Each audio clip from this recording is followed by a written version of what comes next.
উঠা যাবে চাবালে সোল, যেটাতে আল্লাহ রাসূল সাল্লাল্লাহু আলাইহি ওয়াসাল্লাম হিজরত করছেন এবং এখানে কোরআন নাজিল হয়েছে। এখানে জিবরাইল আলাইহিস সালাম আল্লাহ রাসূল সাল্লাল্লাহু আলাইহি ওয়াসাল্লামকে বললেন পড়ো, আল্লাহ রাসূল সাল্লাল্লাহু আলাইহি ওয়াসাল্লাম বললেন আমি তো পড়তে জানি না। আবার জিবরাইল বললেন পড়ো, এভাবে তিনবার বলার পরে জিবরাইল আলাইহিস সালাম আল্লাহ রাসূল সাল্লাল্লাহু আলাইহি ওয়াসাল্লামকে বুকে জড়ায় ধরে একটু হালকা চাপ দিলেন। তখন আল্লাহ রাসূল সাল্লাল্লাহু আলাইহি ওয়াসাল্লাম সাথে সাথে পড়লেন এবং তখন সূরা আলাকের প্রথম 5টি আয়াত নাজিল হলো।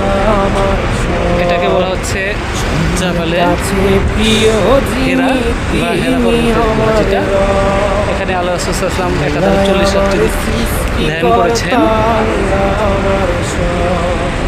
এখন আসলে ওখানে উঠা যায়, সরকার এখানে রেজিস্ট্রেশন করে দেয় নাই, কিন্তু এখন যে রোদ, এই তপ্ত রোদের মধ্যে এখানে উঠা মনে হয় কেউ সুস্থ ফিরতে পারবে না।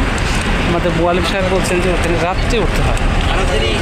আপনাদের ইচ্ছা, দরকার আছে আমি আমার তখন চলেন যে জোহরের নামাজ পড়িল পেয়ারা শেষ শেষ।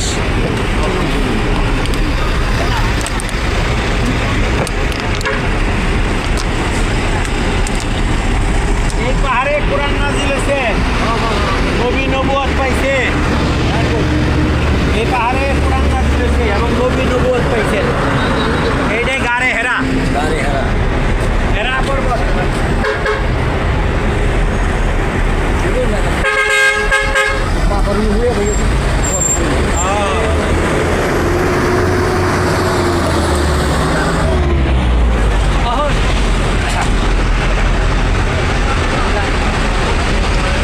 এটা উঠার আছে। হ্যাঁ, অগর ফটো তুললাম না।